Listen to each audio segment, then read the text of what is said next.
Hello and welcome to your bonus episode of I Hate Your Movie. Big thank you to the new Patreons this week, Alexandra, Roger, Emily, Rob and Bryn. Thank you so much for your support. And we're live once again.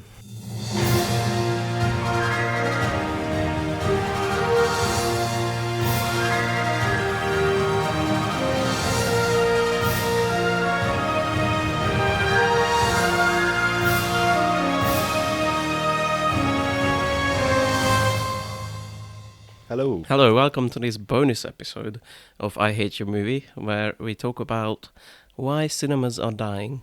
Why cinemas are dying? I would say the state of cinema. The state of cinema. No, I wouldn't say that. I'd say why cinemas are dying and going to die very, very soon. Yeah, it does surprise me they're still around, to be fair. Yeah, I've noticed those 23 downloads we got on the first episode that there was some Americans in there. 23 whole downloads. Yeah. Ooh. That's the first Thank day. you for listening. Thank you. 23 people. I just wanted to say I saw some people from America were listening, Yeah. from Freedom Land, From America. from the land of freedom, the land of hamburger and AR-15s. Thank you for listening. Now let's insult you. Yeah. So we are from the United Kingdom. What are we talking about? Why cinemas are dying and definitely gonna die, and I don't even understand how they're still around. That's the whole title. The state of cinema, because I don't really want to talk about the actual cinema itself, but like when I say the state of cinema, I mean in kind of like a broad sense of all the films that are coming out, cinemas and all that kind of stuff as well. Okay. So they're kind of like the quality of the films coming out and what we think could be done better, what is destroying cinema. Well, you should have told me that before, because I was literally just why the cinemas are dying. Okay. But okay, I'll I improvise. just feel like something else, the other things will come up. Like streaming has to come up at some point because it's such a large part of films these days. Yeah, I've got 3 large points which I hang around all my arguments of why cinema is the way it is today. Yep. Do you want to hear them, or do you wanna start with yours, or what? I would like to start with mine. Okay, go on. Just It's your idea, so because it's fair. the first thing I wanted to talk about is the movie-going experience. Okay. I adore the movie-going experience. I love going into cinemas. I love sitting there, turning your phone off, having the world away, and sitting in the darkness and watching a film and concentrating purely on that film. I feel any other way of watching a film isn't anywhere near as immersive. It's too easy to like pause, get up, go to the toilet, make yourself some food, come back, and that breaks up the film, and it's not how films are meant to be watched. But there is several problems with going to the cinema that people encounter, and most of them revolve around the cost of going to the cinema these days, but a lot of it is also the quality as well. So the ticket price for my local cinema is £14 a ticket these days. A family ticket will set you back around £25, and that's 2 adults, 2 children, which is too much. Yeah, it's ridiculous. Yeah. If you add cinema snacks onto that, if you are crazy enough to buy like a pack of Maltesers there that's going to cost you $3.99, then you've got popcorn on top of that, and they bring this popcorn in. I've seen them go like walk around with it, and it's like this clear plastic bag. It's like a sleeping bag size bag full of popcorn, and it can't cost them any more than like £10-20 to make and transport, because it's so light as well, and they charge like £7-8. Yeah, this is an anecdote, but I've heard that that's how cinemas really make money, through the concessions. That's an American word, but Yeah, and it makes sense because they're ridiculously expensive. And the problem with it is the more expensive you make it, the less people do it. The less people buy the stuff there, that's how they make their money. So then they have to up the prices again because less people do it. And it's a vicious circle to the point where, I don't know anyone that doesn't sneak their own popcorn and their own crisps and their own snacks into cinema. And I'll do it myself. I remember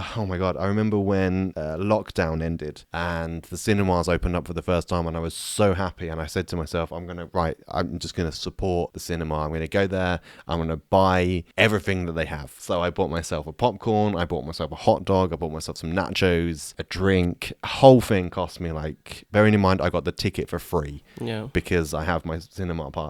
The whole thing cost me about £20, and it sucked. Like everything about it was utterly disgusting.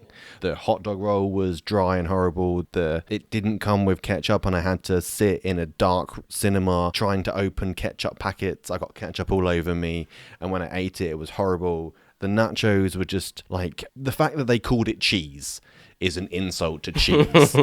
It was fucking disgusting. And there was a dip again, like I'm sitting in the dark. How am I supposed to open a dip in the dark? Yeah, I feel like cinema food it's weird. When I was a kid, and I am from the faraway land of Hungary, popcorn was pig feed, and literally. What you ate in the cinema was pretzel. Okay. I don't know why, but I thought that was a much better thing. It's like popcorn is like crunch, crunch, crunch. Yeah, yeah. The pretzel is With just a a bite. simple thing. You just pick it up and eat it with your face. As opposed to other things. So I don't know why cinema hasn't evolved beyond the popcorn and this very elaborate. It should be just pick up and eat kind of food. Yeah.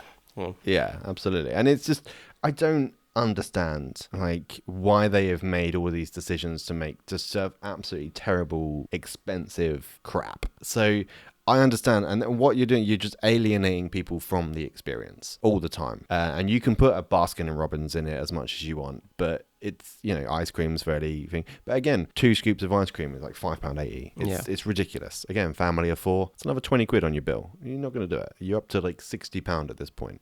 You can do much better things for that money. yeah. Should I talk about my alternate perspective of the cinema experience? Okay, yeah. I am very different than Rick. I don't care much for the cinema. What you describe of just paying attention to the movie and that's how you experience the movie, that's what I like to do anyway, Okay. at home. Mm-hmm. Like when Laura starts talking, I'm like, shut the fuck up. I'm watching a movie and I don't like to pause it unless I really have to. I don't like to do anything else around it. I just like to experience the movie. Even though I'm a poor motherfucker, I have a pretty good system except the sound. I've got a pretty good TV that is, from the perspective that we're watching it, is like, I don't know, middle row, feels like. Yeah. Like it would be in a cinema. That was a cheap, large TV, and I can have subtitles whenever I want. And there's no annoying people. You don't have to go anywhere. I don't really understand what the place of cinemas are at this point, where everyone basically have a home cinema system. The only thing that cinemas are clanging on with is these exclusive movies, which even disappearing as we speak. Yeah, we'll get to streaming in a bit. The worst thing that's happened to cinema, in my opinion, in the last few years is when they renegotiated all of the theatre and home release dates for films. When it used to be minimum of 3 months, and now it's like 1 or 2. And it's another thing that putting people off. Why would you go take your family to go see Black Panther when you know it's on Disney Plus next month? Some movies don't even wait that long. Sometimes it's equal premiere on at home. They are pulling back from that now. They started... That was a kind of a lockdown thing. Black Widow was a dual release, and it just went horribly for everyone involved. Yeah. Obviously ending up in the lawsuit that Scarlett Johansson did. Yeah. Rightly so. Yeah. If you're promised a cut of the theatrical release and then they release it on streaming simultaneously, you lose loads of money. Yeah. So I still see movies though, they do the dual premiere. Like Puss in Boots did it, and that just came out. Is that on Disney Plus already? It's not Disney, but it is on Amazon. Oh, really? Is it? Your home premiere, yeah. Okay, Yeah. wow. Some I didn't movies know still that. do it, Okay, I didn't know that. Even I myself, I went to go see Glass Onion in the cinema to try, in my own little protest, to prove to Netflix that it's worth putting out in the cinema. But it wasn't the same. You don't get that same kind of excitement when you go see a film because you're one of the first people to see it and no one else is going to see it for a few months' time. Yeah, so that's kind of like my take. That's my rant over on the expense of the movie-going experience. Because I remember, and we're going back a little bit now, I remember our local cinema used to have like a £4 Tuesdays. And all my mates used to meet up on a Tuesday, go to the cinema. Didn't matter if what was on, didn't matter if they'd seen it before, because it was £4. Yeah, Let's go. They do have matinee, but it's like £7-8 now. Yeah, no one does that anymore. No one does the cheap movie going experience. You can get Meerkat Movies is one thing. There's lots of 2-for-1s. You can exchange, any kind of reward scheme that you have with a supermarket, Nectar, Club Card points, you can transfer those into cinema tickets as well. There's loads of ways you can get cheap cinema tickets, but there's no point now. You can just rock up on a certain day and be, I'm just going to go see a film. Here's £5. I'm in. And if they did that, if I'm a paying moviegoer, I'm more likely to buy some popcorn. Yeah. Because, it's cost me a £5. Another popcorn, that's a tenner, whatever. I don't mind. And no one does that anymore.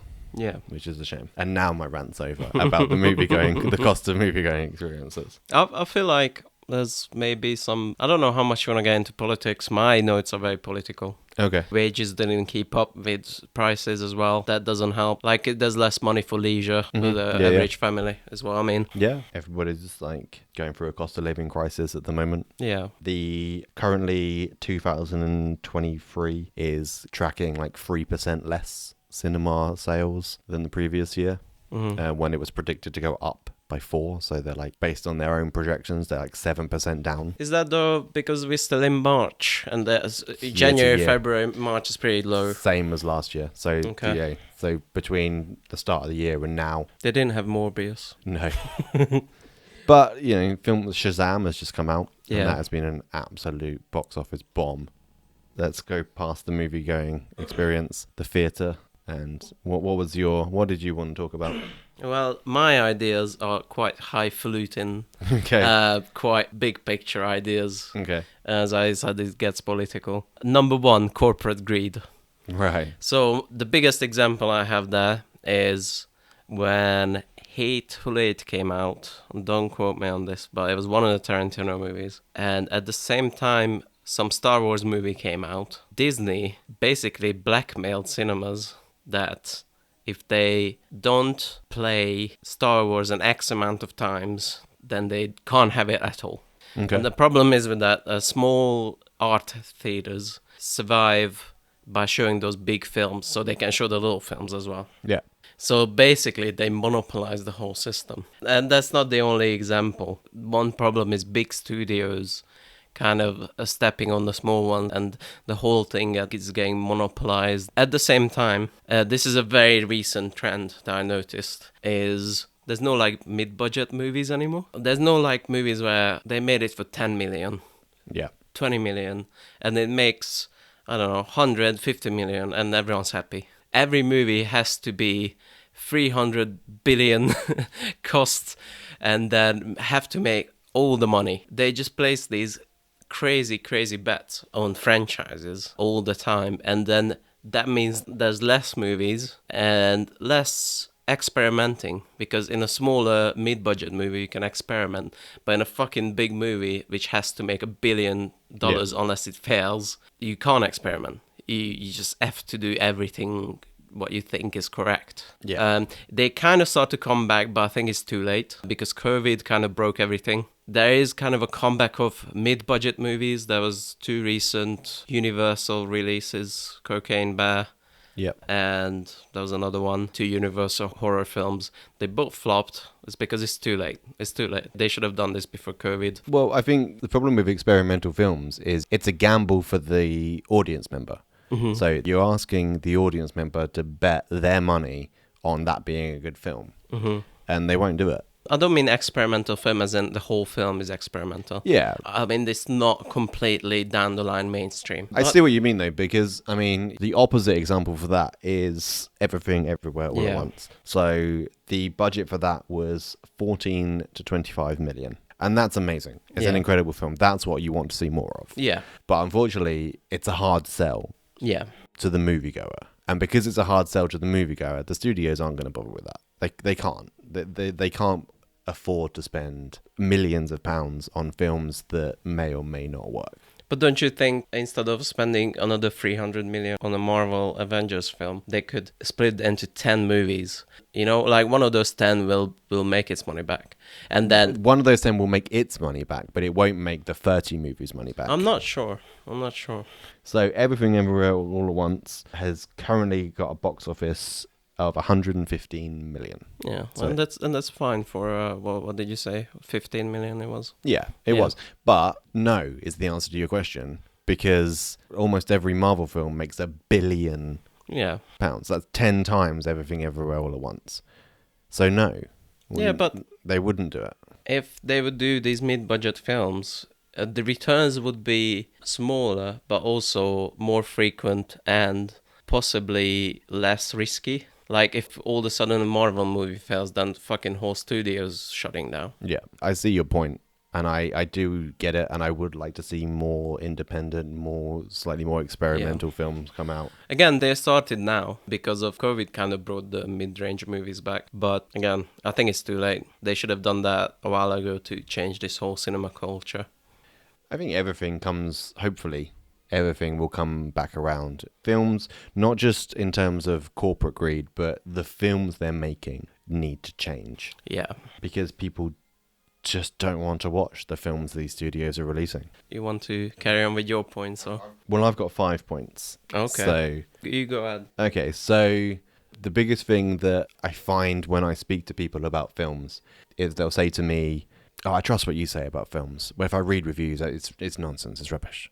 And it's true, because reviewers just seem to have no clue, unless you find one that speaks to you and likes the things you like. But even then, try and read things like Empire magazine. I used to have a subscription to Empire magazine. I found it to be very, very on the nose of a lot of films. If they said a film was rubbish, it was probably rubbish. If they said it was good, it was probably good.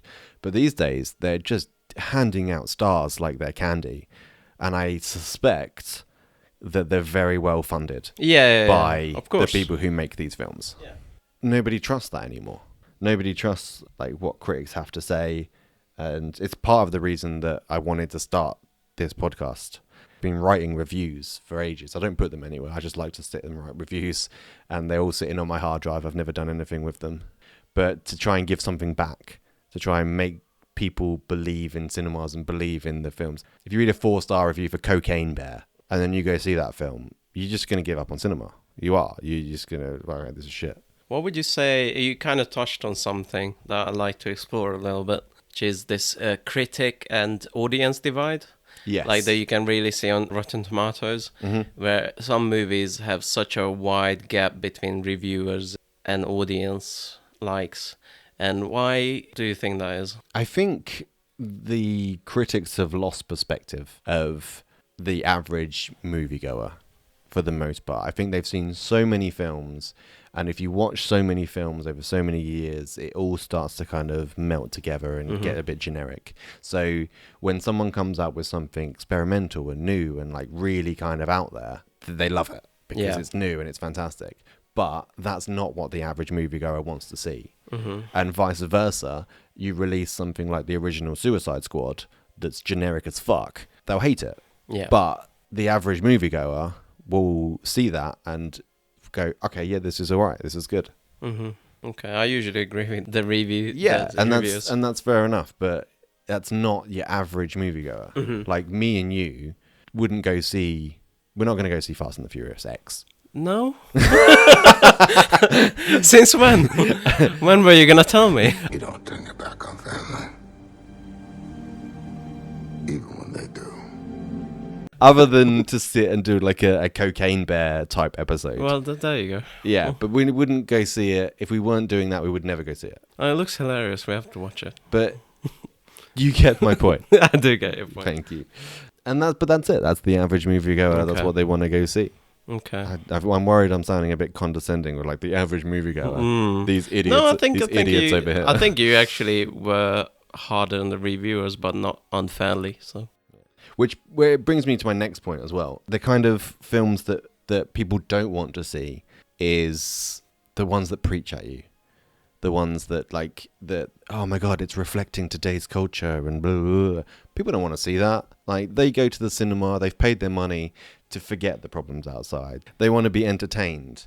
And films, I feel like the reason that films like Fast and the Furious, Marvel films, DC Studios, the reason they do so well isn't just because, I mean, there's a large part of it because of the corporate kind of, they've pushed it down everyone's throat. But a large part of it is because they're just entertaining films. You sit there, you watch a film, you close your mind off, the good guy wins, the bad guy loses, done. Do you think Avatar is exception to the rule? No. Because it is kind of a preachy movie that everyone likes, apparently. I haven't met anyone who likes it, but apparently everyone likes it. But I don't think it is that preachy, or at least it doesn't dwell on it. You know, it says, you know, if you look at it from a faraway point, it says, yeah, okay, industrialization is wrong. Yeah. You know, don't... Nature good. Nature good. Machine bad. Yeah.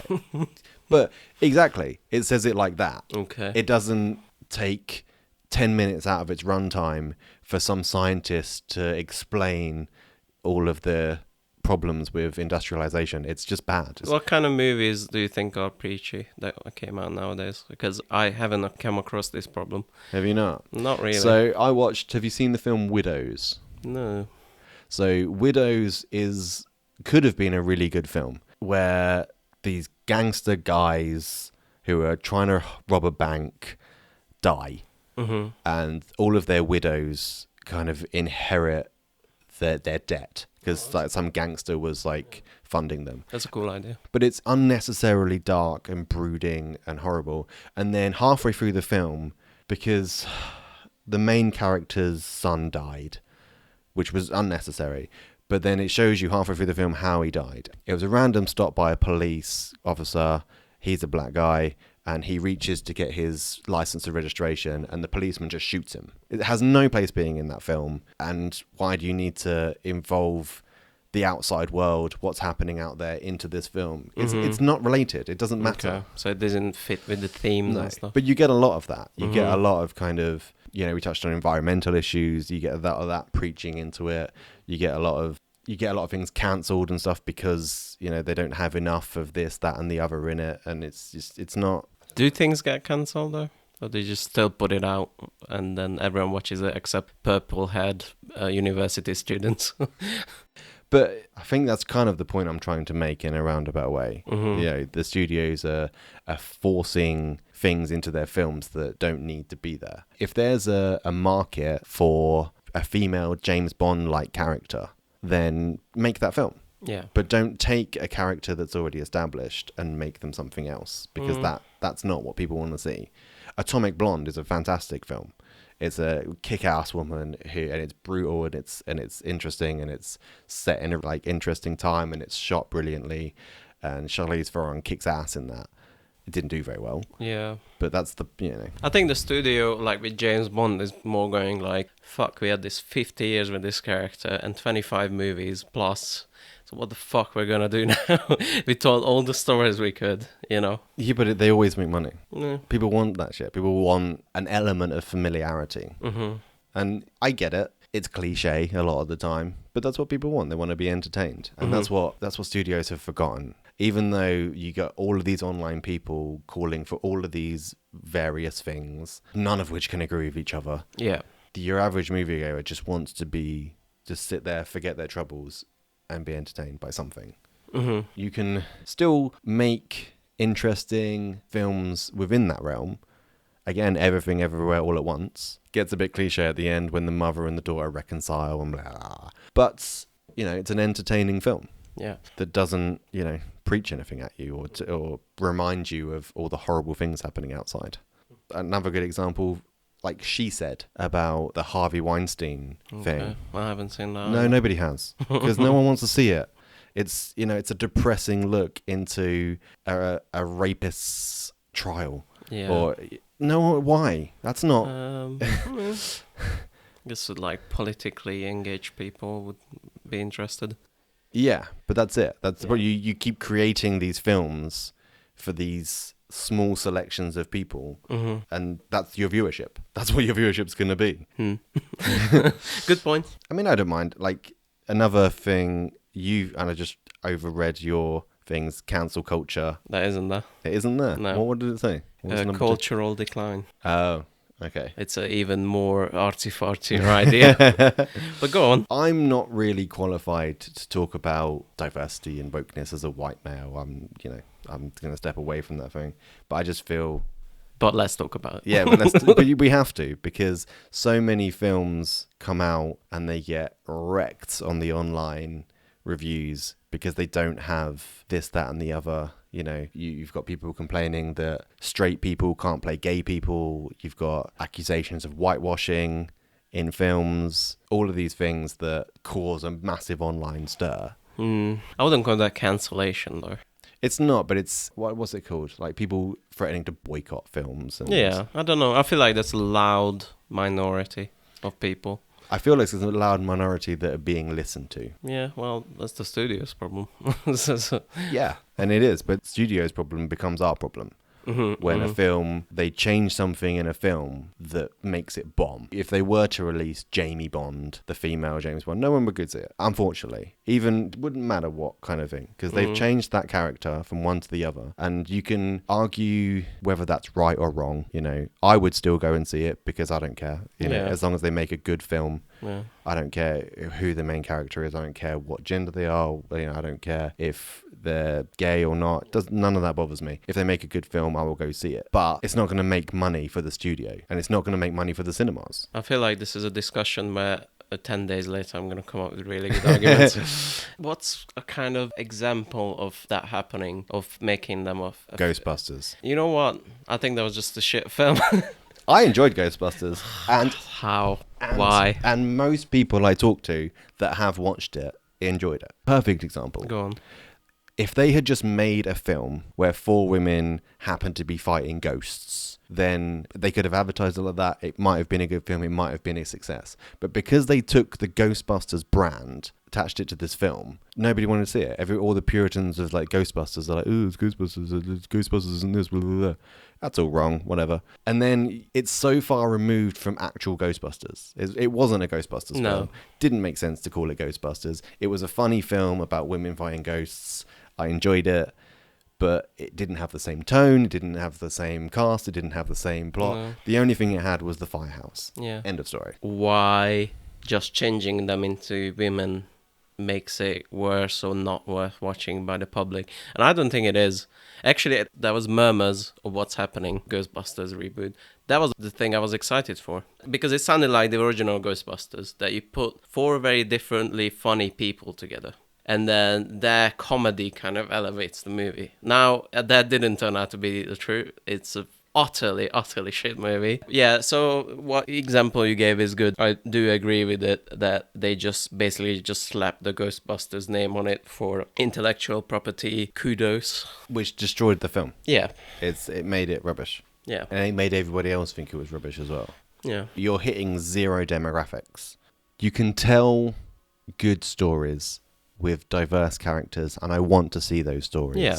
I really do want to see those stories. Write them. Write originals. Write your own thing. Write your own story. Make it a new franchise that people want to see. You don't need to keep taking things from the past and keep rebooting things and changing them to make them something then they weren't originally. Yeah. That's where I feel that they're going wrong. Yeah, because they think, this is perfectly goes into my second point. So if you want me to take over. It used to be that a movie star brings people in. People thought that. And now it's all about the IP.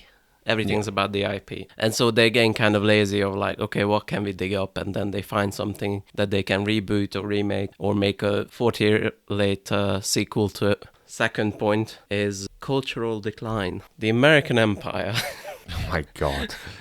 Let's put down some basics. We live under the American Empire right now. There used to be the Roman Empire. Okay. Now it's the American Empire. They have military bases everywhere. And we basically... We're talking about cinema still, yeah? Yeah. Okay, cool. This will tie in. Okay. I just want to put down that the idea that we live in the American Empire. It doesn't matter what you call it. But basically, we live, breathe, exhale American culture. Okay. Past, 10 years maybe, but probably even more. As the American Empire is dying, because it is dying. It's my time. We've just lost 19 of our 23 I don't care. downloaders. This is my time. Time to make my point. Right. So, as the American Empire culture is declining, people who have got nothing better to do, they look backwards into culture.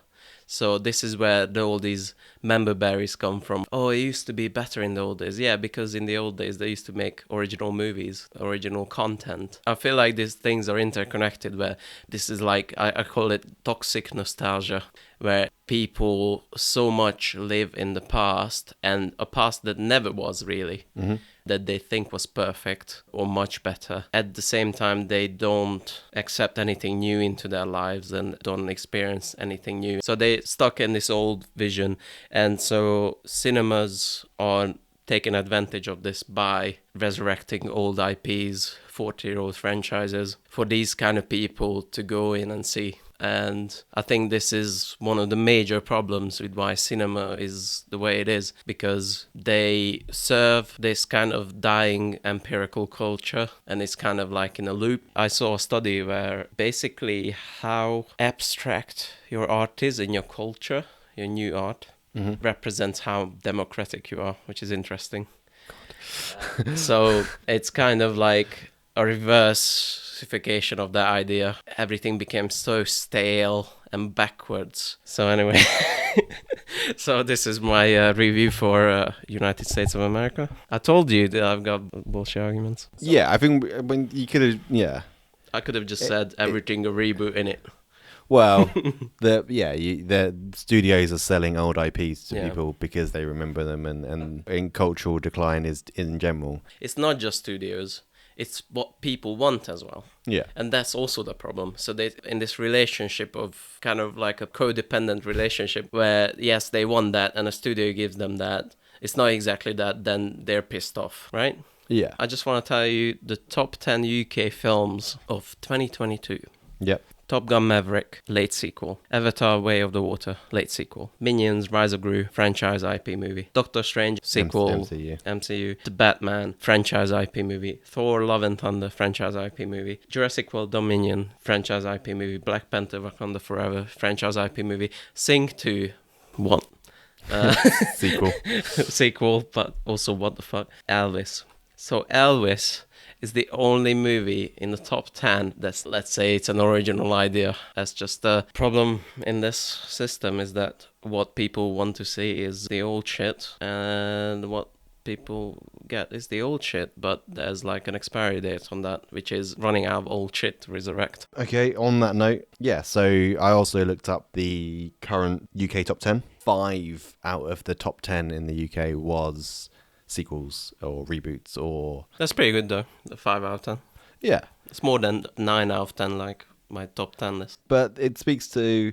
So on that list is a film called Rye Lane. It's a UK film, UK rom-com based in London, making very little money.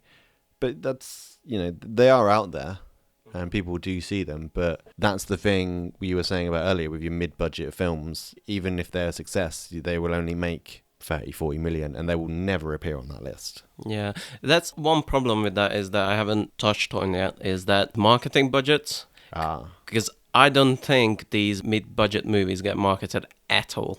I have that on my list of points to make. Advertising in general. I speak to so many people about, oh, this film's coming out, or I'm going to go see this film in the cinema tomorrow, and they're like, what? I've never heard of it. Never heard of it. And some of them are like massive films. Even films in the MCU. Like, I talk to people and I'm going to see Ant-Man tomorrow. And they're like, is that out? Oh, I didn't even know that was out. Like, how? Like, all of these films.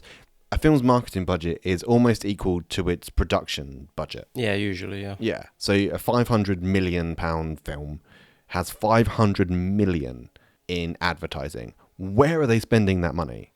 Right. I think this is, again, a COVID broke it kind of thing. I'm not sure they do that anymore, the half-half thing. Because they used to be, the Marvel MCU films, they used to be fucking everywhere on posters and everything. But a mid-budget movie, even if they spend loads of money on it and they want the returns, they never spend any on the advertising. It's insane. I think Marvel is, they're banking on like an avalanche approach. It's like a snowball effect where they are so successful, people see their movies, whatever. Them. Yeah. I was thinking that during when Endgame came, I was like, everyone's going to see this, why are they advertising? So I rarely use YouTube. I don't like it as an outlet. In other news, our podcast is available on YouTube. Yeah, whatever. Because I feel like it's nonsense. But I only ever use YouTube for movie trailers. And occasionally I will look up a walkthrough of a game that I'm playing. And it still never advertises me new trailers. I'll log onto my YouTube on my phone now. There will not be a single movie trailer on there. I'll have loads of walkthroughs for games I haven't even played. But I will not have a single thing. And I am their target audience. I am their key demographic. I am the one with expendable money to spend on the cinema. Mm-hmm. And if I'm not getting advertised films, who the fuck is? Yeah. If I regularly search for something. I mean, normally you just talk near your phone and it's like, hey, you wanted this? Here's this. but I will physically search things and it still will not advertise it to me. Yeah. It's mental. Yeah. Again, I think COVID broke it, kind of thing. Because I feel like 5 years ago, everything is just in your face, shoved down your throat. But only the most well-budgeted movies. I did hear a radio advert for Ant-Man and the Wasp. Really? Have I ever told you radio adverts are like my funniest thing I found that not supposed to be funny? Because it's all like, especially for action movies. Look out! Wait! See Ant-Man and the Quantum Mania. What the fuck happened? Just noises. Don't be alarmed. It's only a laser sword fight. Don't be scared. It's only the Death Star destroying another world. Yeah, so I don't know where their advertising budget's going. Nobody knows that films are out in the cinema anymore, and I don't know why. It's so easy to advertise on Facebook, or Yeah. if these completely trashy games, mobile app games that They make loads of money. that everybody sees everywhere. Yeah. If they can advertise once every 3 pages on my Flipboard app, then why are there films? I have a specific category on my Flipboard that tells me about movies, and I still don't get advertised movies. Yeah. I was wondering, maybe like Disney, biggest company ever made, is doubling down on the streaming, because that way you really don't need to advertise fuck all on IPs and streaming. Yeah, so moving on to streaming, because Go on. I have streaming as a big point on mine. I'm going to actually put 2 together, because 2 of the points I've got coming up are streaming and 2 mini movies. So every single streamer has lost money in the last few years. Have you seen the Paramount's losses? No. Oh my god! So Paramount Plus Paramount as a movie studio last year lost 2.6 billion in Q4. Well, just the whole movie studio? Not just Paramount, that streaming? Paramount Okay. in general. Disney Plus. Disney had the lowest amount of loss last year. They lost 1.1 billion. Amazon Studios lost billions, mostly on the shit show that was Rings of Power. Oh, really? Wow. I forgot that existed. Yeah, but they all did. Every single streaming platform, any single business that has a streaming platform, lost billions. Even Roku? Roku. Even Ghibli Plus? Even Fandango Plus? I don't even know these Even- things that you're talking about. Even, I'm making up. Except Roku. Roku is a free one. I think Crunchyroll might have made. Crunchyroll, yeah. Oh, yeah, they fucking rolling in crunchy money. But yeah, like, it hasn't worked. Taking films out of cinemas and putting them straight to home video experiment has not worked. If I combine my points a bit, I think part of the problem is they still make those 300 million costing monies, Yeah. but they're just shoving it on streaming platforms. So again, the solution is doing mid-budget films. Yeah, if you make mid-budget films and put them on Disney Plus, imagine if Netflix had Everything Everywhere All at Once. That would massively boost their... It is on subscription. Amazon. Is it really? Yeah. Is it one of those to buy things, though? No, actually, it's streaming. That's, Oh, wow, that's why I cool. watched They it. have the other- rights to it. But yeah, that would make me want to buy Amazon. Look at Disenchanted 2. Or Disenchanted. This is Enchanted 2. You know, it's a massive film. They put hundreds of millions into it. And nobody even knows it exists. I was going to say, what the fuck is that? I Yeah. have no idea. But this is the problem. Nobody knows these massive budget films exist. We're going to watch Extraction at some point. That's a Netflix exclusive. No one cares. But if that was in the cinema, people would go see it. I don't know, it's so volatile. Have they really? Yes. I just told you all the billions of pounds they just lost. Well, We covered that. well, yeah, but you said high movie prices. Yeah. Like, would people But really go? yeah, because Would people really gamble on Extraction? yes, because it's a John Wick ripoff. Okay. But it's an original film starring a dependable movie star. You know, it's an action film. His hamster dies. His hamster dies. I'm just trying to think, how is it a John Wick ripoff? No, in that, you know, it's just him walking around with guns Okay. in situations where people are shooting at him and he's murdering them. Okay. That kind of thing. In no way does it follow any of the Oh, okay. same It might follow some. I can't remember it that well. We'll find out. But like I said, the other thing with that is studios and these streaming companies don't give people enough time to get excited about those films. A, because they don't know about them. They don't know they exist. And B, because you release a film this week and then you release another film next week and then you got 2 films the week after. It's too much. It's people... Obviously, you go back really, really far, and you used to go to the cinema and you used to have 1 film a month, and that's too little. Yeah. But the slate of films, the amount of films that are out at the minute, it's too much. You're saturating the market too much, and it's from that you get such generic films. Nobody's trying to experiment because everyone's just trying to rush to put as much out as they can. The streaming wars is just ridiculous. Because they keep putting all this content out, they have completely forgotten to make it any good. Correct. Yeah. I have nothing to disagree there. I always discover some new film on Netflix that I haven't seen, and then I end up liking it. And the way I know about that film, someone else told me, and then I watched it and I was like, oh, why was this buried? Yeah. Why wasn't this like put up? Horse Girl. This is how I watched Horse Girl. Oh, did you watch Horse Girl? Yeah, I watched Horse Girl. It was really good. Yeah, it's really good. I enjoyed it. It's like fucking nothing. And I saw Red Letter Media video, and I was like, this is on Netflix? Yeah. Surely not on mine, because I look at it, the homepage every day, and it was. Yeah. It's just like fucking immediately in the bottom of the list. It's what I disagree with in terms of algorithms as well. Like, me and my partner have a Netflix account that we never use, because if you log onto it, it will tell you all the new things that are on Netflix. But if I log onto mine, it will tell me all the things that I like, air quotes. I'll just end up doing the same, watching the same shit. So we have this account that we just log on, and it will tell you what's new on Netflix, and it will tell you everything, because it doesn't have an algorithm to report to us yet. That's nice. That's a good idea. Which is what it should be like. You just give people everything and let them decide what they want to watch, Yeah. instead of just ramming down people's throats what you think they want to watch. Yeah. Is that all your points? I think it is, actually. We've covered advertising, entertaining, streaming. We accidentally covered my third point. I didn't look ahead. It was Okay. like home technology catching up or saying Yeah. my TV. I was going to make a joke about Christopher Nolan because he's like very anti-home cinema, and he probably still thinks that we're watching 10-inch CRT TVs or something. I agree with him. It's not the same. Yeah. Not just in terms of sound quality, it's just in terms of films are filmed to be seen on the big screen. Okay. On a big screen in front of you, and Big filthy screen where someone sneezed on it. that's an impressive sneeze. If you're sitting in the cinema and you sneeze on the screen, Big old smelly screen. kudos to that person. What do you think the future of cinema is? I think a few things have to change. I think most importantly, there has to be a winner in the streaming wars, or at least we're okay in the UK-ish.